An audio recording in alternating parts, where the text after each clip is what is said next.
Hello दोस्तों, स्वागत है आपका अपने यूट्यूब चैनल ZM क्लासेस पर। दोस्तों, आज के इस वीडियो में हम बात करेंगे क्लास 10th और 12th के मोस्ट इम्पोर्टेंट निबंध के बारे में, जो कि इस समय का सबसे चर्चित विषय है, जिसका नाम है कोरोना एक वैश्विक चुनौती। तो इसमें सबसे पहले हम करेंगे इंट्रोडक्शन यानी प्रस्तावना। तो हमें लिखना है, दिसंबर 2019 में चीन के वुहान शहर में कोरोना नामक एक नई बीमारी यानी वायरस ने कहर बरपाना शुरू किया। वहाँ से यह बीमारी देखते ही देखते विश्व के अधिकांश देशों में फैल गई। कहाँ से फैली थी ये? चीन के वुहान लैब से।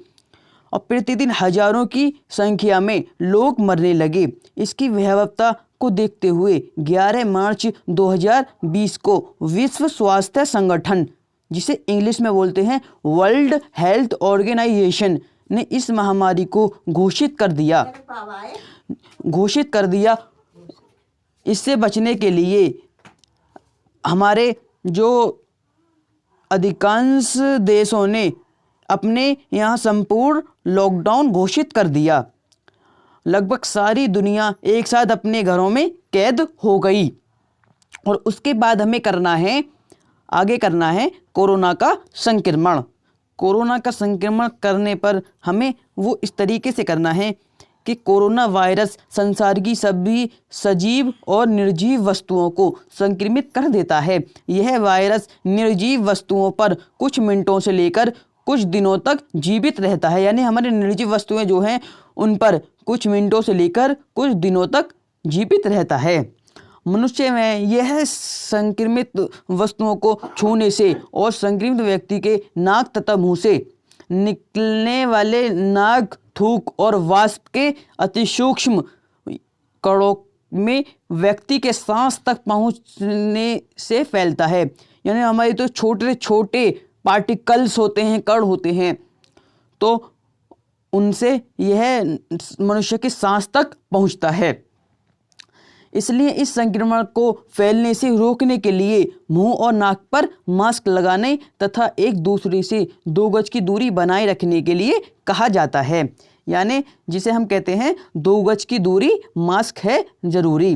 तो उसी चीज़ को बताया गया है कि इसलिए इस संक्रमण को फैलने से रोकने के लिए मुंह और नाक पर मास्क लगाने तथा एक दूसरे से 2 गज की दूरी बनाए रखने के लिए कहा जाता है।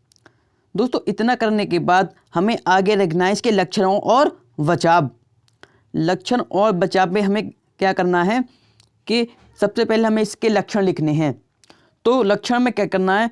कोरोना वायरस मनुष्य के श्वसन तंत्र पर आक्रमण करता है। यह सबसे पहले मनुष्य के आँख, नाक और मुंह के माध्यम से उसके गले में प्रवेश करता है और 3-4 दिनों तक उसके गले में बना रहता है, जिससे गले में खिचखिच, खराश और दुखन उत्पन्न होती है। इसी के साथ संक्रमित व्यक्ति में खांसी और जुकाम के लक्षण दिखाई देने लगते हैं।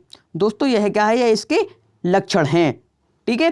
तो उसके बाद में आगे करना है इसके बचाव, यानी किस तरीके से इससे बचा जा सकता है।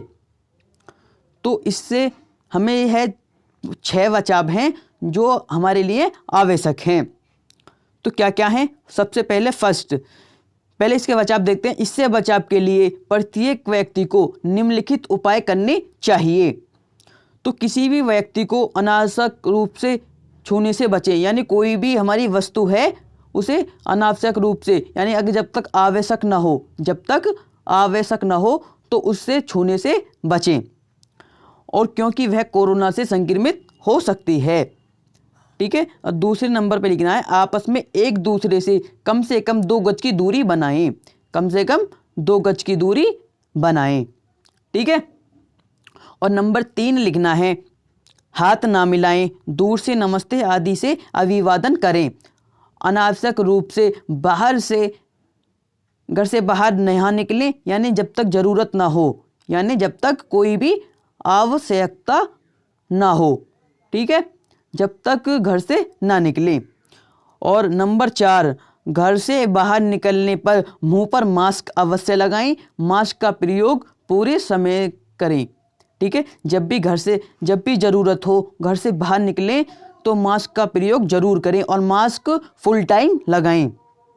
ठीक है, आगे लिखना है खांसते या छींकते समय नाक मुंह को रुमाल से ढकें। रुमाल ना होने पर कोहनी से नाक और मुंह को ढकें। ठीक है, और इसके बाद एक और लिखना है कि अपने मोबाइल में आरोग्य सेतु ऐप जरूर डाउनलोड करें। अपने मोबाइल में आरोग्य सेतु ऐप डाउनलोड करें। यह क्योंकि यह कोरोना की हर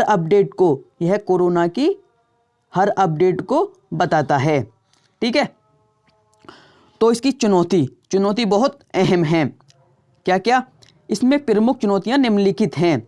फर्स्ट, वैक्सीन तथा इलाज खोजने की चुनौती, जिसमें हमें वैक्सीन तो आवश्यक रूप से मिल चुकी हैं और क्योंकि अब यह कोरोना का नया वेरिएंट आ चुका है जिसका नाम है ओमिक्रॉन।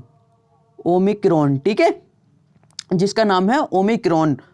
तो उसके लिए अब 10 से 15 साल के यानी 18 साल के बच्चों के लिए भी वैक्सीन उपलब्ध हो चुकी है। तो फर्स्ट क्या है, वैक्सीन अथवा इलाज खोजने की चुनौती। और दूसरी चुनौती अर्थव्यवस्था को बनाए रखने की चुनौती। तीसरा कि बेरोजगारी की चुनौती। चौथा, प्रवासी कामगारों के पुनर्वास और भरण पोषण की चुनौती। और चौथा है व्यापार, कारखानों और यातायात को पुनः शुरू करने की चुनौती और सामाजिक और सांस्कृतिक ताने बाने को बनाए रखने की चुनौती।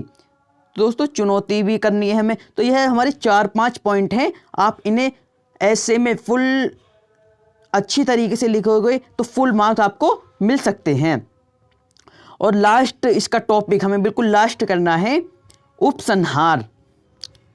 ओके, उपसंहार ये कुछ खास नहीं है, इसमें लास्ट में लिखना है अंततः यही कहा जा सकता है कि प्रधानमंत्री मोदी कुशल नेतृत्व में भारत न केवल कोरोना पर विजय प्राप्त करेगा अपितु विश्व गुरु की भूमिका का निर्वहन करते हुए संपूर्ण विश्व का मार्गदर्शन भी करेगा। तो दोस्तों, यह ऐसे 8 से 12 मार्क्स तक का आता है जो कि 10th और 12th के लिए मोस्ट इम्पोर्टेंट है, क्योंकि यह आज के समय में सबसे चर्चित विषय है। इसलिए इस बार इस निबंध की आने की संभावना बहुत अधिक है। इसलिए आप इसे वेरी इम्पोर्टेंट कर लीजिए। ठीक है, तो आप इसके स्क्रीनशॉट लीजिए या फिर इसे पॉज करके नोट कीजिए। ओके, तो दोस्तों, वीडियो पसंद आई हो तो वीडियो को लाइक कीजिए, शेयर कीजिए और हमारे चैनल पर आप पहली बार पुनः प्रवेश करा है तो इसे सब्सक्राइब जरूर करिएगा और अपने दोस्तों को भी सब्सक्राइब करने के लिए बोलिएगा। तो मिलते हैं अगले वीडियो में, तब तक के लिए गुड बाय।